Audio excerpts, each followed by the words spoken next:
Hey everyone, it's Midori Amae, and you're tuning into Black Girls in Media Conversation Series. And I'm Midori Amae here. She is the television host, graphic designer, creative director, and so much more. So we have a pleasure of you coming on here. We're going to first start with our segment called I'm Black and I'm Proud. So you just have to finish the line. So I'm Black and I'm proud. And what are you proud of, Midori? Whew, I'm proud of knowing more of my heritage through the discovery of self. Can we just discovery of self, reaching back, finding those family, going through the family tree. I haven't done my ancestry yet, but I know a little bit of my lineage, and so I've been researching more about what it is to be African American, what it is to be from certain places in Africa, and what it is to also have lineage in the nation, right, as an American Indian. Man, when I tell you, it's been an enlightening journey, and once you know thyself, honey, you can know more about how you can move forward. So that's what I've been on recently. I'm here for that. I'm Black and I'm proud. Yes, I love that. So let's get into, before we get into your modeling career, because you are a model. Sure. You were a pageant queen, okay? Yes, I got a crown back there somewhere. 2017. Yes, Miss definitely. Virginia, USA. Yes, thank you. Yes, queen. Yes. Tell us about that experience. Yeah. So the Miss Black USA the entire experience was interesting and incredible, to say the least. It was the first time I was a state title holder, and I got to compete at the national level. And that's not something that everybody does. That's not something that everybody can say. And so that in itself is a very, amazing accomplishment. And I have to say that I learned so much through my entire pageantry career, and I probably learned more from the losses than from the rain and from the win. So it's so interesting to have that be like the pinnacle, but I learned so much more from helping other queens win and other queens get further than I have or could. So it's amazing to be able to say that I had that title, but man, I just know that there's so much more that, I've been able to help other people do just because of that title even. I love that. Now, we're going to get into your modeling career. Now, we're going to get a little bit deep. So is there a difference between being a model and being a Black model in the industry? And this is why I'm going to ask you this, all right? I did my research. So Tyra Banks stated that her idol, Naomi Campbell, she felt like there was strife that was intentionally there just because they were the only two big Black women in the industry at that point doing it. So tell me, I'm going to ask you again, is there a difference between being a model and being a Black model in the industry? 100% yes. 100% yes. I'll tell you a very quick story that I tell a lot of people because it matters, right? So I'm in a room with every kind of color of person you could possibly see. We're all models. We're all about scantily clad, and there are designers who are going around picking their models for Fashion Week. This beautiful chocolate Haitian French man comes out and says, hey, you know what? I want every blonde-haired, blue-eyed, 6-foot tall chick. Every Black girl in there was like, what is this? What is that? Whatever. I had the opportunity to talk to him later on. He was actually in the same room I was while we were doing fittings. And I said, you know what? I did the professional thing, right? I just introduced myself and I said, I would love to work with you one day. Your collections are incredible. Tell me a little bit more about you. And he said, I would have loved to work with you. But back where I'm from, I have only worked with tall, dark-skinned Black models. And I came to America and I wanted to work with a white woman. I wanted to work with a blonde-haired, blue-eyed chick. So sometimes it's not about you. Sometimes it is exactly you. And it is, I need your look. I need you for this. So I focus on the people who need me, the people who want me, the people who want to work with me, right? And the people who are going to uplift and support my melanin and have no problem with the way my hair grows naturally out of my head. Because that man could have given, he would have given you a chance on a different day, but it was his portfolio that he was looking for. So it's a twofold kind of lesson, right? The blessing is, don't ever block yourself from, feeling like you can't reach out to somebody and talk to somebody, but also don't take the no personally, right? So as a Black woman, I hear no all the time. You're not Black enough. The texture's not what we're looking for. Can you straighten your hair to X, Y, and Z? We only doing slick back ponytails? I've heard everything possible, and I'm still able to coach Black women, Latina women, I coach Indian women, pageant queens, and models, right? So there's a difference when you're walking in skin that you cannot change. I'm not ambiguous. I am exactly who I am. Therefore, you're going to find that people's perception of you and the way they move around you is going to be different, right? People are going to say yes, they're going to say no, they're going to look at you and be like, I don't know. It's up to you to change their minds when they see you in person. It's up to you to say, hey, you know what? I'm the professional regardless. And I feel as though as more of us become professional to a degree where we're able to stand on our own 2 feet and present ourselves, we're now going to change the norm so that the norm isn't always a beautiful blonde hair or brunette white woman. It's going to include all ranges. There it is.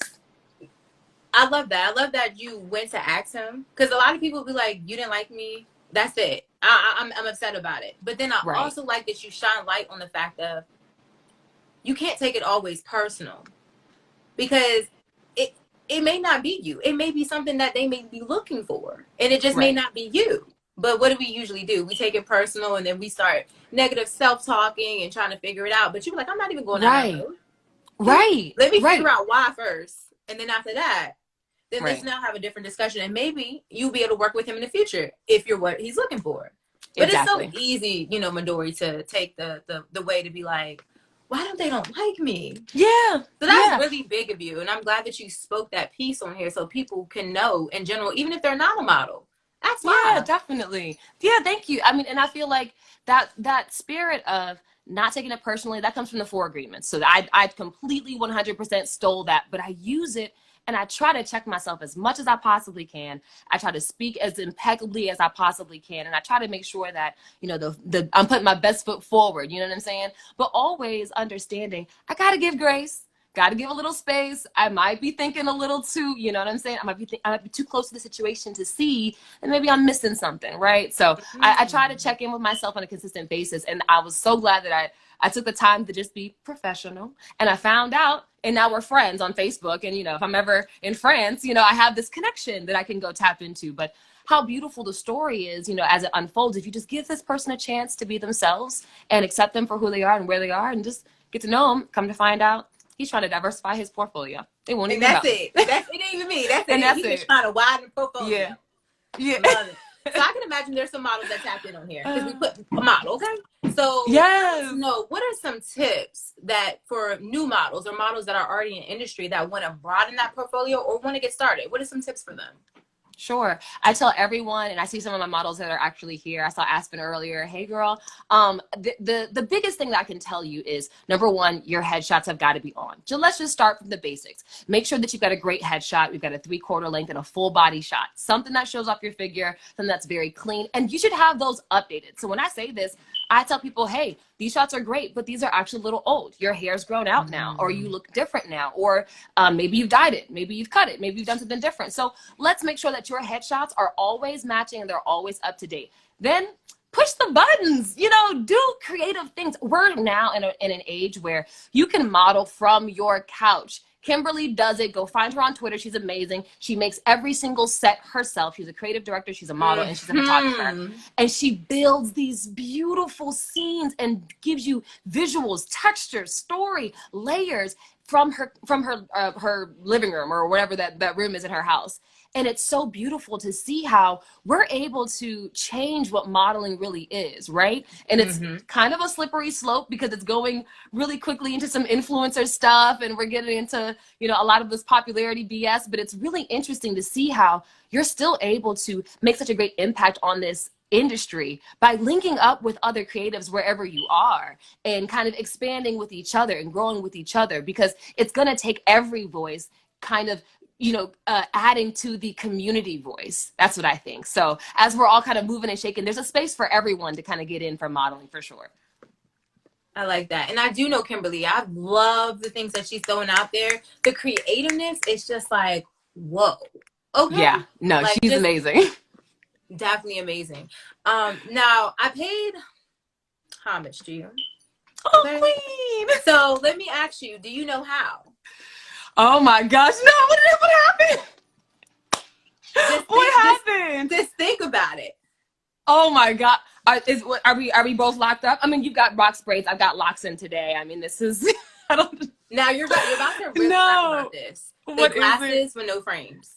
Oh my god! And sis, it was number two. It was number two because I'm like, okay, I don't see any green, but it's the glasses though. The glasses look so good. Watch this. Now look how we about to do this. In 2015, in the article, you talked about that's what you like to collect was glasses with no frames. I bring this up because you talked about it being a fashion statement and how that was one of your go-tos. Now, with this being stated, I know a fashion statement and knowing who you are is very big in modeling. So how important is it to kind of be yourself, love yourself, whether no matter what? So because when you do these fashion statements, people could be like, I don't like that. But you got to be like, yo, do you see me? Do you see this? Yeah. Okay. So so how important that is.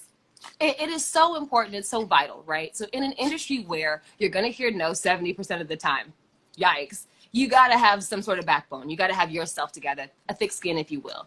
But what I will say is I found that like in my career, pageantry and modeling always gave me a box that I had to fit in. And I always felt like I had to have long, straight black hair. I had to be a certain kind of a chocolate girl, and I had to be a certain kind of model. And in the last 2 years, and especially because of COVID and because we've been able to kind of expand as models and in this industry, excuse me, I'm gonna pop you down for a second. I've been able to realize that I'm now in a place, and I'm so blessed to be able to do so, but I am booked because of who I am, not just because of what I do. So I'm happy to be able to, you know, host a TV show or host an award show and have green nails and be able to wear, you know, the hair that I want, you know, and present myself in that way, right? When the Urban Beauty TV opportunity came to me, it very much was, we want you for who you are. Don't have to shuck and jive. You don't have to shake nothing. You don't have to do nothing extra. Don't show nothing. Don't be nothing else except for who you are.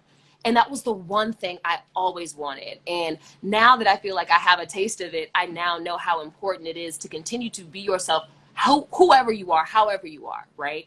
And even though I was myself, I was still in the limitations. Bump the limitations. We're done now. We're done. We're over it.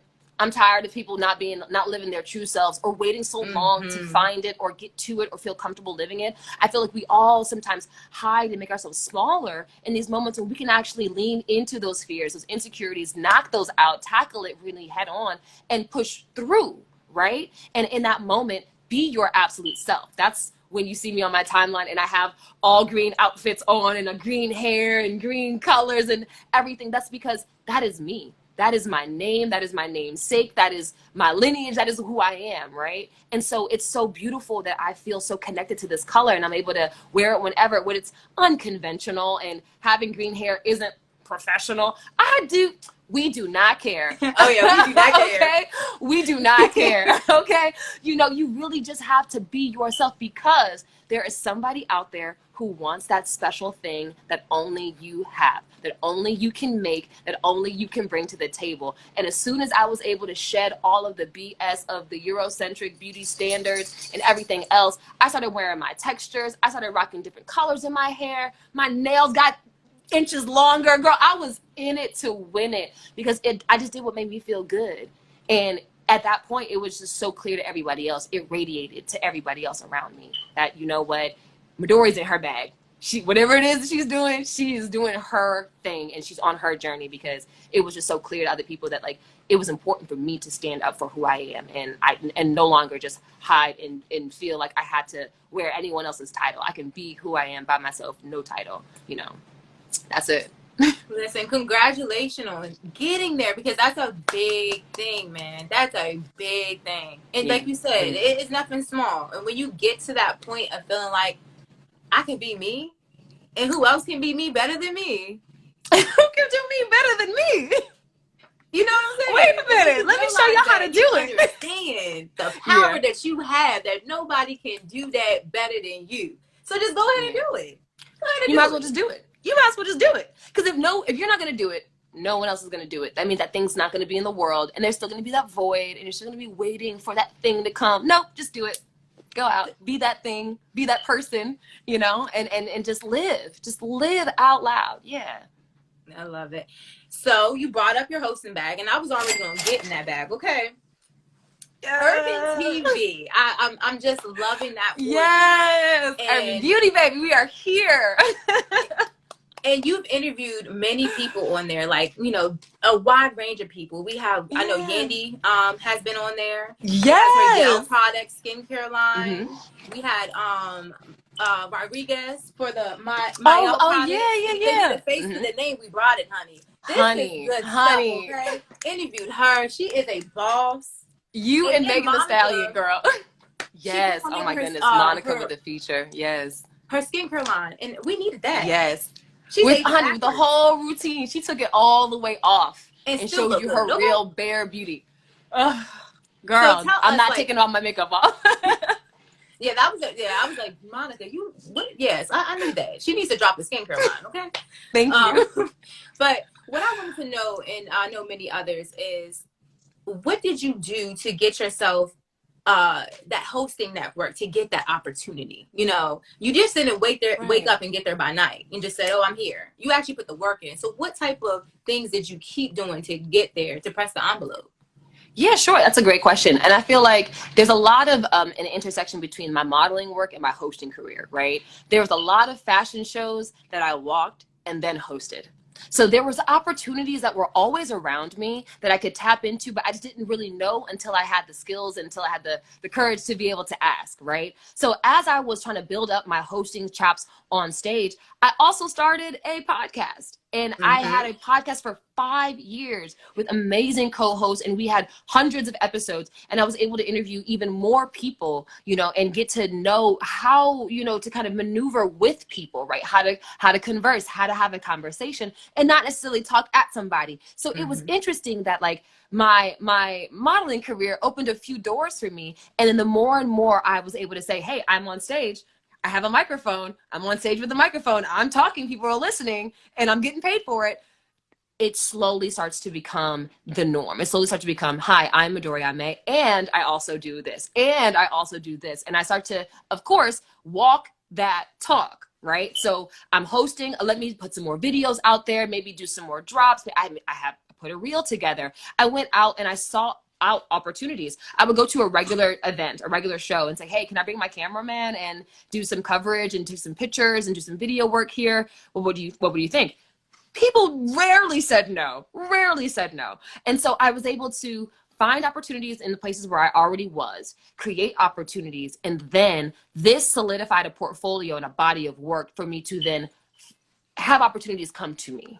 Right? Where now you've seen, I've been doing this work. Oh yeah, you heard about me or you saw me at that event. Yes, I always talk, I shake hands, I kiss babies. I make sure you understand, you know, I'm a hawk, what I always say, I am a fox for hire. Like you can always hire a fox. Like I'm here for you. And I let it be known. And that's how Urban Beauty came to me. When the producers saw me and they had already seen pieces of work that I'd been doing, they're like, oh no. Like this is it. This is the perfect vibe. And to me, it made me feel like the work that I had been doing was so important. It was so meaningful. And it was so good that I was able to be my authentic self on my podcast. And that, translated over to the video work I was doing. And that was the opportunities I was taking in. So as all of this is building up, when they say, yo, this is for you, like we want you to come and, do a take for us. And we want to see how you are live.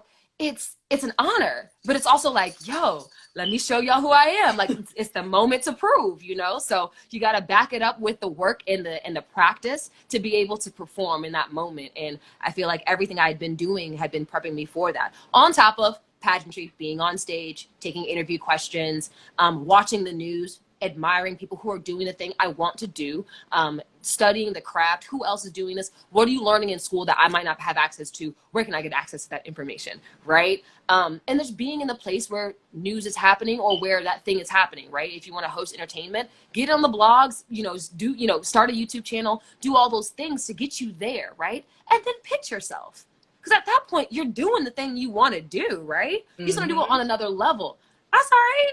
Tell them you've been doing it strong for 6 months and every week, and you got graphics, and you write it, and you research it. Tell them what you're doing, pitch yourself, and you'll find that there are so many more doors that will become more available to you that you had no idea even were possibilities.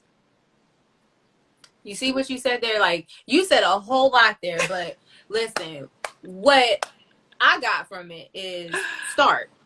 And not only start, like when you start, like sometimes you have to open them doors for yourself. Yeah. You know, some people be waiting for opportunities. You know what I'm saying? Like they just think that it's, you like, oh, okay, I'm coming. No, it doesn't happen like that. You built those opportunities to get a bigger opportunity. You know what I'm saying? And that is that's definitely big, because some people won't even start because they feel like they don't know how. And what did you do? Put yourself around the people, educate yourself. You did certain things to make sure if you didn't know the information, I was getting the information, you know? So that's good. So how does it feel to work with such a major network? Because you know you're on BT Her, and it goes on other stations as well. But how does it feel to actually work with a major network? It is still every day just a beautiful moment for me to be able to say that and to be able to introduce myself as such, and to know that it was not overnight. It was such a journey that it took for me to get there. When I had my launch party, I told everyone, like, this is a tribe win. This is all of us. Everybody who's poured into me over time, you know, whether it's a love note, whether it's buying me lunch one day or listening to my takes as I'm doing auditions for different gigs and stuff, you're all contributing to this win. And for me, I feel like community is so important. And because I have a really big extended family, right? My fashion family, my TV family, people that I've known from you know, gigs 10 years ago, I'm still, you know, wildly connected with. These people really do help me to be who I am, and they molded my career. And so, you know, I feel like it's a win for everyone, and I'm so proud to be able to say that, you know, of the other titles I've had, that this is another title that I get to hold. And it's surreal. Like I can say, yeah, come on Amazon. What? Like my mom is still like, I saw you yesterday, and I'm like, oh, you watched it again? Oh. Yeah, it's like that. It brought, I will tell you, it didn't hit me though. It didn't hit me until they were able to like DVR it. And they're like, I scheduled the DVR for your show every week. And I'm like, oh my gosh, you can say that. Like, that's a moment, you know? And to know, girl, I'm all wildy. And I just love this topic because it's so real to me, because changing the face of Black women in media is important to me, right? So to see someone like me on TV that I didn't always see when I grew up makes me feel like there's so much more hope for my generation still, but also those who are coming afterwards, right? Those who are going to see this and know that, you know, you can be educated, you can come from this background, you can have this, that, and the third. That means nothing. It's the work ethic that you have. It's what you put into it, right? And seeing yourself in that space is what's so important. So, now that I'm here, it's a wonderful opportunity. But I'm now looking outward. How can I help bring other people onto the season 2 of Urban Beauty TV? There we go. And congratulations on the renewal. Look at that. Look at that. That's a blessing. 2. So since season 2 is coming, and if they haven't already checked out season 1. Okay, and it shows it's for the culture, honey, for the culture. Can you give them a little bit of insight on what they did miss out on and why they need to tune in for season 2? Of course. So for the official drop, Urban Beauty TV is the first and only nationally syndicated TV show that's really focused on health, hair, beauty, wellness, fashion, style, all of this glam from a multicultural lens. So you're getting it for the culture, by the culture. It's our people. It's our stories, right? And it's more than just, here's a great product and, you know, they're successful and they've got millions of dollars. No, let's talk about the person, the story behind, you know, what was that moment that you broke and you said, I got to make this business work. You know, what was the thing that you said to yourself in that moment of, you know, hey, I got my first $1 million. Like, what does that feel like? How do we instill these, you know, traits and characteristics in our other entrepreneurs and newer people who are trying to join? And how do we lift them up as well? Right. So there's a whole component to Urban Beauty TV where you'll have this deeper engagement as we do conferences, as we do virtual seminars, and as we talk with other people. And I'm so excited because it's all coming up very soon. But as we kind of dig into the beauty sphere, you really get to see it from very, very interesting angles, right? And it's not the same story that you're used to hearing. So I'm excited to share that. And I'm excited to tune in. Okay. Yes. So also in 2015, in another article, I want to talk about manifestation, okay? Because in 2015, Chris Reporter asked you a question about where do you see yourself in showbiz and in any different types of avenues? And you were like, I would love to host or love to have a segment on TV. And you are That's doing just crazy. that. Wild. What's the power of manifestation? Like, come on, speak on that. Because you talked about that in 2015 and it's here. Yeah.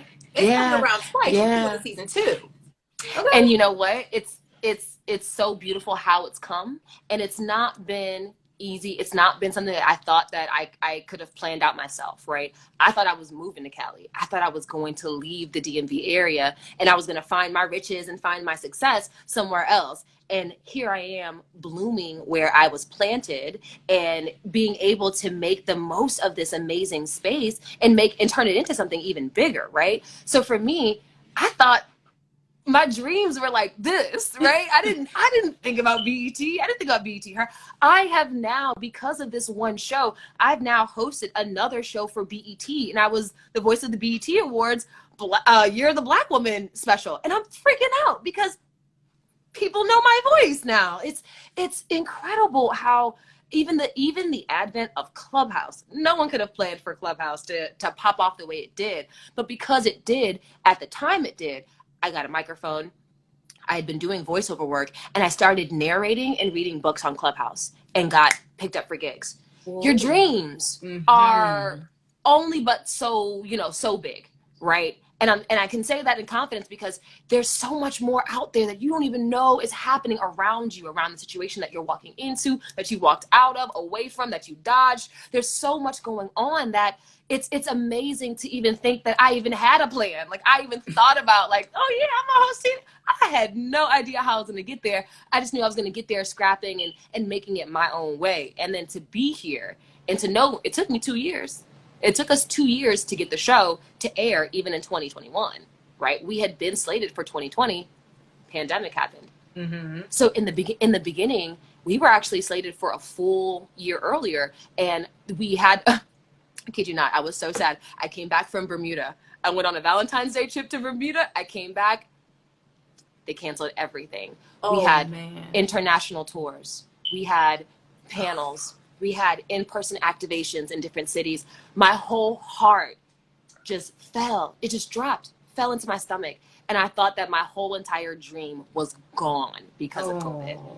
Oh my gosh, it was horrible, horrible. I really did not know what it was going to look like, what it was going to be, if they were even going to be able to use the footage, if that was even a thing. And to see that it came back bigger, stronger, more celebrities, more people wanted to be involved. I was like, oh my God, this is crazy. Like BET Her really wants this show and they want to add to it. They want to invest in this. Man, that was the manifestation I couldn't have planned for. So just know that you can definitely ask, you can definitely manifest and do that work, but be open to the blessing of something even bigger coming in abundance. It's abundance. And when it's for you, it's for you.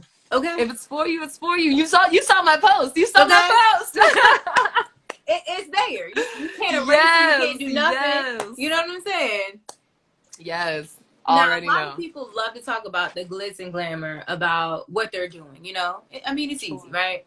But let's get into the hard work that sometimes we don't even get to see. So, how many no's have you received in your career, right? And then what have you done to be like, I'm coming back stronger? What in you, what have you done? I know a lot of people, you can get on that wave where you like, I'm a little depressed about this now, okay? So get us in tune, what do you be doing? And how many no's have you received to let people know I'm here, but this is where I've been? Sure, that's a beautiful question. I've never had anyone phrase it that way because it's really real. Like, how many no's do you hear on a regular? Every time I have an unanswered email, that's a no.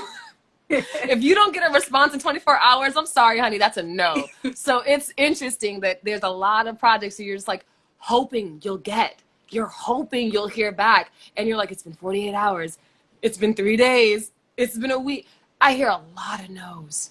every week I am not somebody's something, you know? And at some point you really have to just, number one, love self until the end. That's, you know, close the book, we can go home, right? Love yourself no matter what. But also know that the no is just conditional. The no is this person, this time, this project, right? So there's something else out there for you. And when you're in alignment, now let me just really quick shout out Mother Mermaid. That's my intuitive friend. That's my intellectual. She is my spiritual guide. That's my sister. But she's always talking about alignment. And she dropped it in the chat. She says, things are in alignment. It'll feel easy. It'll move to you. It'll come to you. It has your name on it. So when you mentioned, if it's for you, it's for you.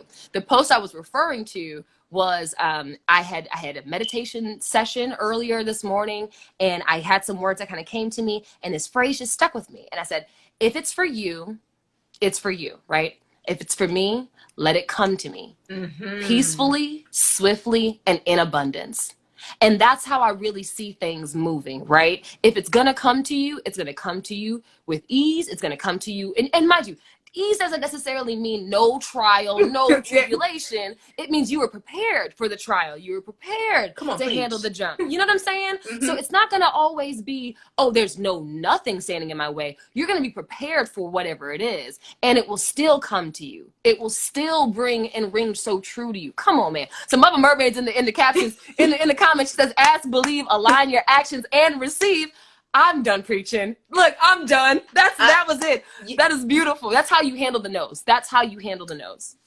And I like the breakdown. I like that you're saying, like, you may receive them, like you said, but it's the fact of, like, it's not the end of the world, but how you said, it's going to come at ease. I like that, because a lot of people are like, well, how do I know it's for me? Whatever it could be, whatever it may be. Right. And like you said, it comes with ease. You're going to have some trials. So please don't be like, well, you know what? I have to hang that up because it gave me one problem and it's time for me to go. You can't let one problem be the end all to your journey. That's not how your story is going to end. Don't let that be the way your story ends. Do not let the story, we're going to leave it on that. Do not let that be how the story going to end. How she just said. Yes, there it is. Don't let that be the ending of your story. Keep on going. There for it. So next we're going to go into our game segment. I love the game. Yes. And the game segment is more going to be about an ideal project that you would like to do. You have all the money, all the time. You can pick your team. So there's no reason why this thing cannot happen. Oh no. What would be your ideal project that you would like to work on from the ground up and see it prosper? If I tell y'all my secrets, everyone's going to have to sign an NDA. Everyone's signing NDAs. My goodness. Okay. No, definitely something that's been on my heart for a while now is a very specific and particular documentary. And I actually have a quote from Ava DuVernay on my wall, and it says, just make a film, begin. And I heard her say it on Clubhouse.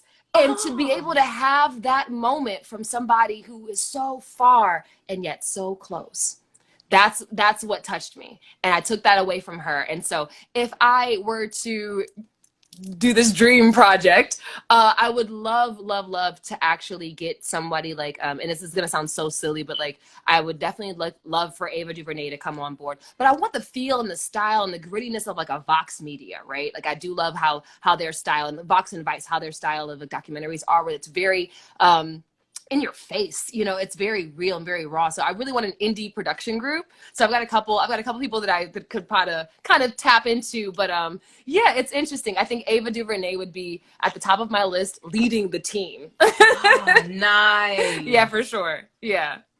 Thank you for sharing that with us. And it's gonna already happen, because we speaking in existence, all of us. Let's go ahead and line that with it. You gonna go ahead. The funny thing is, I'm already. Yes, I have some ideas in mind, and I'm ready when the door opens. When the door presents itself, I'm ready. When the door opens, and you're not trying to force or pry that door open. I like that. And exactly right. We know that you wear many hats, so we got to go into your senior editing iFashion magazine. Yes. You are a senior editor. What do you not do? What do you not do? Play the piano? I can't. Listen, you will learn if you wanted to, okay? Yeah, right, Put some right. respect If I on had your the name. time. So let's get into this. So what does your day-to-day look like being a, Wild. you know, Okay. senior editor? Yeah. So this is actually a pretty fun kind of time for me because September is right smack dab in the middle of Fashion Week, right? So actually right now I've got one day until I go back to New York, and I'll be there for about 10 days. And a typical day in regards to a fashion magazine could be anything. I could be on the phone helping to book photographers and models for a gig. I could actually be virtual watching a photo shoot live. I could be talking to vendors and people who want to actually advertise with the magazine. Or if we wanted to have some sort of brand activation, excuse me, in person, same deal. I'm a go-to person for that, you know, kind of interaction when it comes to our magazine. Outside of that, I sit down and I read the magazine front to back.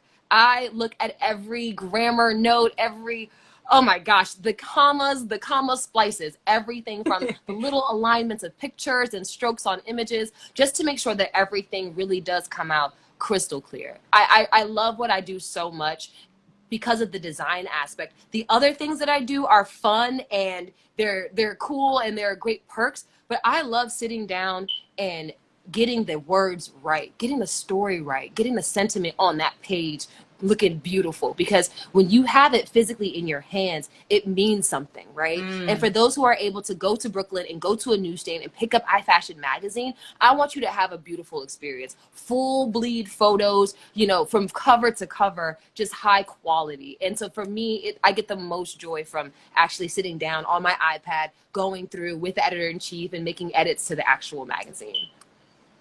You love what you do. And that's I big. do. Because when you can sit there and say, listen, I'm reading from top to bottom, you like, I'm making sure this is coming out right, okay? Yeah. If my name gonna be anywhere on that, you know it's gonna be right. I feel that is exactly me. If my name's on it, I want to make sure it's going to be the absolute best that I can help to make it be. There we go. Yes. There you go. If you ain't gonna do it right, don't do it at all. Yes. If you ain't gonna give it Then your don't best. do it at It all. ain't about right. It's about your best. If you ain't giving your best effort, just leave it alone. Put it in the corner. So that's I mean, and that's the right in energy. life, in everything. I love that. If you're not giving your best, put it in the corner. Put it in the corner. Just don't worry about it. Pick it up later when you ready. I like that. So what are some keys, since you love what you do, you know what you're doing, what are some keys on making sure that this piece is going to come out right? Because I can imagine we got some editors in the building that need some tips. So what should we be looking at and making sure we get right, that to make sure it doesn't come out sloppy? So you be like, you know what, this is actually a good piece of work, and you can get some feedback, but you want it to at least look like a good piece of work.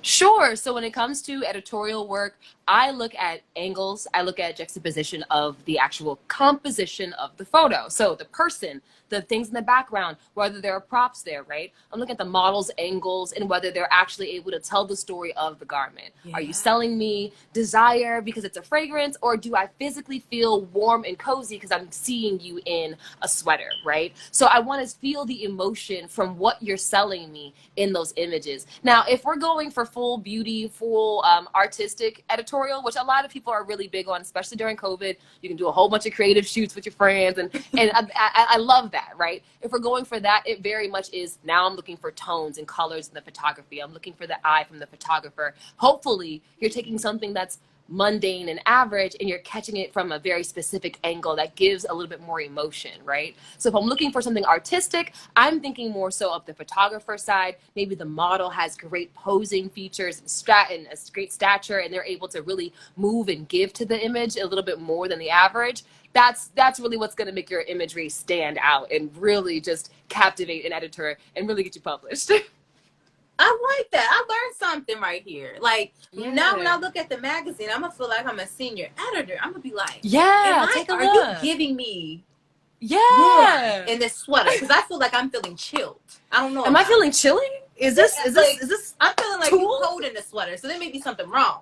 I like that. I never thought about that. That is some good stuff right there. Yeah. I mean, if you think about it, right, imagery is just selling you something, right? We're marketing, visually all the time. There are certain things that we do, and that we like. There's certain reasons why we love certain colors and certain brands of certain colors. So we are always playing to the person that's going to receive the visual. So always think, at the end of the day, who's going to see this picture and what are they going to receive from this? What am I giving out in this? How am I emoting? What am I selling in this image? As I tell my models in the workshop. So what are we selling today?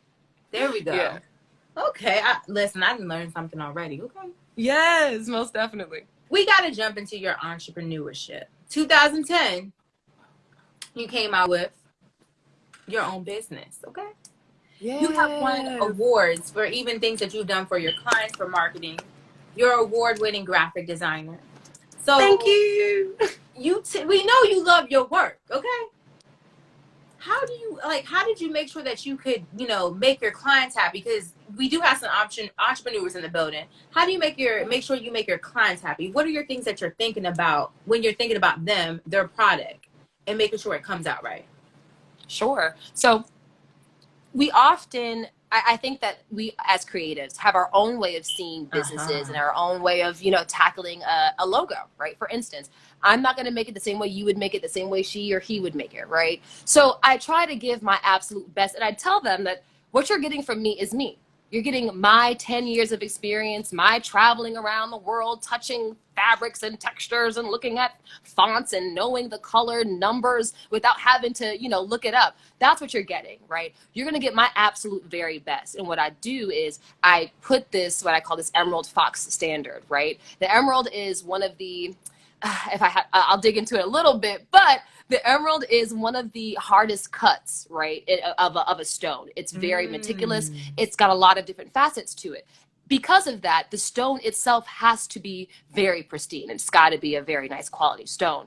Even though it's not too, it's kind of boring and it's rectangular, people think it's not too, alluring, the creation of it is what makes it so priceless. It makes it so valuable. So it's us taking the time to get to know you as a company, you as a client, and figuring out what it is that you're asking for. You're asking for a logo, but do you actually need branding and marketing materials as well? Or do you actually need to keep your logo and learn how to use and create other assets and other graphic elements that support your logo in branding and marketing pieces? So I'll sit here and we have one-on-one conversations. One thing that I do that I'm not sure other people do as often, or just the way that I do it, is I sit down and I do a full hour briefing. Tell me about your company, and we don't even talk about the design project. Tell me about you, how you started this company, where you were. Let's dig into who you are, right? So we'll get that background story. So I understand where we're going when you mean I want it to be more cute, more fun. I want it to be more vibrant, more bounce. What does that mean, right? Yes. I've got to get into your brain. So the Emerald Fox standard is creating this beautiful piece for you, right? With every tool that I have, I'll bring the best, brightest, shiniest, most perfect stone possible. And I'll take my time meticulously cutting it down to that perfect shape, perfectly set for you. And if you like it, I hope you love it. Like it's one of those things where I'm like, you're gonna really love what you get because you're so attached to the process. And that's something that's different for me. So I actually have a 3-part. Hey man, you want to come hang out? He's ready to give an interview too. I have a 3-part process, especially when it comes to design clients. I'll give them something that they asked for, exactly what you asked for, the way you asked for it. I'll give them something that I feel as though they should have. If they never asked me for anything, never gave me any guidance, here's what I think you should have. And something in the middle that might meet the market differently, might meet where your competitors are, right? Something that has a little bit more research behind it, but maybe might have some elements of things that you like, something that's going to give you a different viewpoint of that same project. And when I do that, when I give you the opportunity to choose from this selection of very well created and crafted options, then you make a better decision. You feel better about the decision, right? So that's something else where I feel like I want you to be in on the surprise. The surprise is it's going to be amazing. You're going to get all these assets, but I also want you to love this while we're here. Tell me that you're not loving this blue and we'll go a little bit lighter, you know? So definitely, I feel like that's what makes me stand out when it comes to clients and when it comes to working one-on-one, consulting with businesses, being my genuine self and letting people just in on the process has given them the insight and I feel like the trust that they need when they're like, okay, you know what? Go ahead and you say the font needs to be bigger, make the font bigger, and I believe you. I believe you. And I'm like, thank you so much for trusting me. I got your back. And you really feel like you're in a partnership. Yeah, a partnership. I like that. Yeah. A partnership. Because you're going to make sure it's right when you feel like you're part of it. And exactly. how you came with the name, though. the whole thought process. So you know what you're going to get is really going to be really thoughtful. You know, you don't want someone to throw something together and be like, oh, well, this is kind of what you said and what you didn't say. So here you Exactly. go. But it's the thought of how the stone and how, like, you then got me, how the stone is made and this is how you came up with your name, the Emerald Fox Creative. Like, that is creative. Like, Thank you, sis. You do this on every I receive it. I receive it. I appreciate it. Thank you. Yeah. And building your business, what has been some challenges that you have faced? You know, one thing I thought I was actually going to have more of an issue with was getting clientele. Word of mouth has been working brilliantly. I have not had a single issue.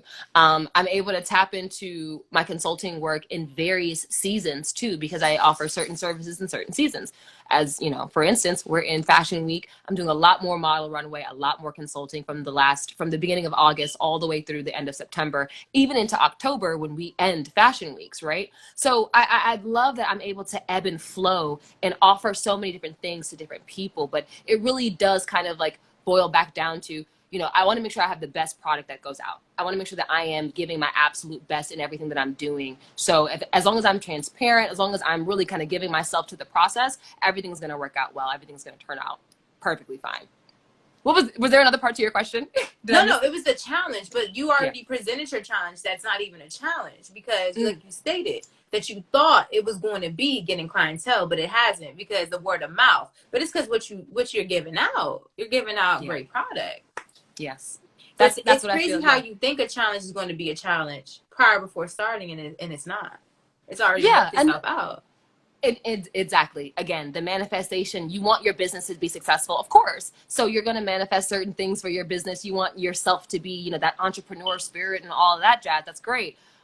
Let there be space for even more, because I had a month where I made my entire rent and then some off of consulting work. And that was unexpected, just people just plopping down, because Mother Mermaid has taught me that money is just energy and it comes to me in abundance when I call on it. So it's very interesting that I don't worry about my bills. They're all paid. I would rather give my services away for free and do it to for people who really need it. The businesses that are struggling or don't have access to capital and funding to be able to hire somebody who's got my experience and expertise. So it's just an amazing kind of problem I didn't think I was going to have. I'm like, I've got too many clients now. I'm only taking 3 a quarter so I can focus. Sorry, I've got to move this to next quarter, and let's talk about it. It's beautiful to be able to say that. That is one of my issues that I'm dealing with.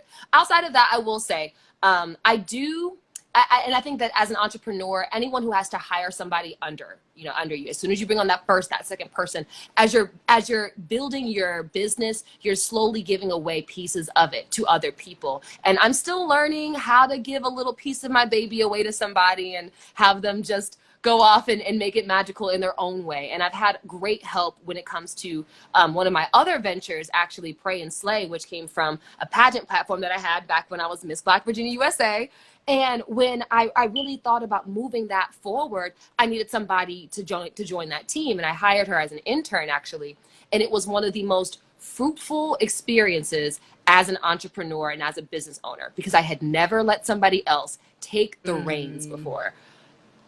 You got to let go. You got to delegate what you can't, do, or what you don't know, And at the time, she was crushing it on social media. She was really great at engagement, and she really taught me so much. But in that moment, I had to learn to let go, and I'm still, learning to let go of the piece here and a piece there, and everyone's signing NDAs, so I'm feeling good. But you got to protect yourself. But it is hard to grow, and you just know that as an entrepreneur, you're going to have to mold. You're going to have to bend. You're going to have to break a little bit to really kind of step into that person that you need to be fully to run that business. Another word. Yes. Now we talked about modeling, but we didn't even get into Fashion Week. I know. My apologies, Queen. No worries. I know you're going to be doing something for Fashion Week, because you either bring in the creative directing, you either going to be walking, you're going to be doing some editing. Let us know in QS. Oh my goodness! Scoop about what you're going to be doing for Fashion Week. Okay, so I will give you this drop today. Right now, it is the 7th. Yeah, okay. So on the 8th, Corey Woods, he's a really great designer. He's having an amazing casting call. So if you happen to see this and you have time, find It's Corey Woods online. It's an amazing casting call. I might be there. The next day, I'll actually be working for a few different people, but mostly office work for iFashion Magazine, making sure we're all prepped and everyone has their press passes. But on the 10th and 11th, I will be at Coastal Fashion Week supporting one of my models from Richmond. Yes, she is homegrown. Aspen, I am so excited for her. We've got one of her favorite photographers is going to be in Fashion Week this year as well. So it's an amazing opportunity to bring up 2 new creatives to Fashion Week, to New York for the first time ever. I'm so excited for that. So that's going to happen on the 10th and 11th in New York. Also, on the 12th, honey, Ontavia Roulette show. This is going to be incredible. I've been working with Ontavia Roulette for about, it feels like 4 years, maybe about 3 or 4 different cycles, and we've had incredible experiences together. I love being one of her model muses, and I love her creativity. Oh yes, honey, we are out here. She is doing her showcase on the 12th, and you can go to her website, ontaviaroulette.com, to get tickets. It's absolutely incredible. I will be there walking. I will be there talking. I will be there supporting my amazing designer friend in all her glory. It's going to be a great show, and I cannot wait for people to see it. She really does, I think, push the boundary when it comes to what everyone thinks typical feminine or women's wear can be, right? And she really does press patterns, colors, texture, all towards whatever her theme is for her season. She really does take her collections very seriously. So this is one show that actually has been featured on fashionweekonline.com, which is a huge Fashion Week blog. And so I'm really excited that she got featured. She's one of my dearest fashion friends. So she's on the 12th. And on the 15th, the piece de resistance, it is NYC Live at Fashion Week. It's going to be an incredible show. I am really excited because I am doing the Facebook Live pre-show launch. We're going to have a whole show, and I'm really excited about that because we do interviews with the different designers. Now, I've been working with NYC Live for, it feels like a decade. It's our 22nd cycle, and I started at the very first one. I modeled the very first cycle, and I moved up from being a model to coaching to hosting the actual show, hosting the pre-show, the after show, everything. And now I am so proud to say that I am a co-producer of this year's show. So I think that that's my favorite thing on the list right now, and to be able to have a full circle moment this season to host as a co-producer. My name and logo will be on the banner, on the Step and Repeat. I think my cheeks are cheesing up the most because of that moment. It's so beautiful. So I'm really excited for that. That's September 15th. All this information is on my pages, on all of my social media. But if you're interested in hanging out during Fashion Week, I'm gonna be in New York. Let's do it. Mask on. Socially distant. Congratulations. Thank you so much. Congratulations. Thank you. You're not just doing one thing, okay? That is big. I already knew you were bring it to the table, but you really brought the table, the napkin, the tablecloths. Honey, I set it up for you. Look, you might catch me in the kitchen. Listen. I'm not. You're going to be whipping up something else. You can be like, so when I was at the other one, when I was out there in one, something that whipped up when I was out there, and I'm the producer, and now I own this place, you know? Yes, right. Go ahead, Raina. Oh, you just brought me full circle. Thank you so much, Zeta, for just this platform, because it's amazing, because I actually have some of my co-producers and some of the people I've been talking about in the audience, in the comments. So it's just, this is such an amazing moment, and I'm so glad that this platform is here for us. This is so incredible. Thank you, girl. No problem, and thank you. That's big. You the steps, how you just really get in their full circle, and to get to hear that, it just allows people to have hope. You did that, and you started thinking, I can keep doing this, because you said you just started, in just so many different avenues. So I hope this is giving someone that push to keep going, to either start, right, to remain applying pressure. I don't know which one it is. Apply pressure. Okay, but one of the out of one of the three, pick one. I like apply pressure. Apply pressure. Apply pressure. Okay. Now this is going to be my final question. I hate this. Sure. But I know you're our creative director. That's one of the last things I did want to talk about. Yes. And with being a creative director, I know that you make it not writer's block or just creativeness block, whatever block, okay? It can Yes. just be a block, okay? So what Yeah. do you do to like get out of it or to try to stay away from it at the same token? Because even sometimes I can get, a creative block where I'm Our like, little there's writer's nothing block, creative right? moving in my brain. I have one of these. It's called Burn After Writing. Okay. This is one of my favorite things. And all it is 50, 60 pages, maybe even more, of journal prompts. And they're random things to just get you out of that rut. I write in here often, and sometimes I do it just for a cathartic moment with myself. And other times, if I'm just beating my head and I can't really figure it out, I go to one of these books or I start to journal. I kind of let stuff out and kind of see if there's anything blocking my creative flow, right? Rather than feeling like I'm doing something wrong, maybe I'm like blocking myself, right? Maybe I'm stepping in front of myself. Why am I so anxious? Why do I have so much anxiety right now? So I'll kind of let it go, have a moment. I light my candles. I turn on different colored lights in my house. I like to light incense and then just have a meditation moment too. I'm really big on putting on a playlist from Spotify and just letting it kind of go and just being in the moment, right? And figuring out, again, if it's a blockage, or maybe I want to tap into something. Maybe I'll call myself to bring attention to something in particular, right? So maybe something that I'm writing on. So I remember once I was having like an actor's block. I was trying to like cry on cue. Y'all, it is hard. It is hard work. But I remember having this moment where I just paused. I was like, I'm done reading lines. I'm over it. Like, no, gave myself some grace, took some space, and I meditated. And I was able to feel like, okay, what is the actor going through? Why do we need to cry? What is the moment? What is this thing? And boom, I kid you not, I turned the camera on, applied that pressure, and I was able to do it. So writer's block, creative block, whether you're a tangible textile person or whether you're a digital creative, in any aspect, take a step away, right? And kind of shake some things loose and then go back to it. I feel like that'll always work out for me.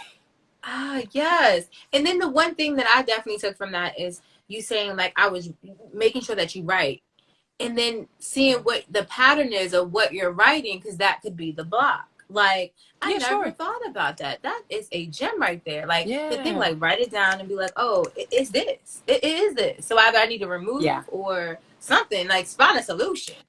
Yeah. Yesterday I was freeform journaling, not like a morning kind of dump like I normally kind of do, but very just, I don't know what I'm feeling. I just know I want to have a moment with myself, right? And I started writing 4 pages later. I wrote out all the things that were blocking me. And it was 4 different things. It was, here's a family thing, here's a work thing, here's a dog thing. Like, it was all different kinds of things. And it was great to have that release. Now, I might not go back, or I may go back and read those, but sometimes it's nice to just let it out, put it up, and walk away. I like that. I like that. Yeah. Midori, it has been a pleasure to have you come on this platform with Black Girls in Media and just shed your greatness, your light, and all the other things that we have spoken in existence on this platform. Like, you're doing it, and, I want to let you know, congratulations on everything that you are doing right now, all the things that are happening in the future already coming towards you. Keep applying that pressure, okay? Keep applying that pressure. Thank you. Thank you so much, Zeta. And thank you to everyone at Black Girls in Media. Y'all done made me shed a thug tear today. Like, we celebrated together. This was a moment. Hey guys, this is Zeta. Thanks for checking out our Media Conversation series episode. Make sure to like, comment, and subscribe. And watch the rest of our Media Conversation videos only on Black Girls in Media.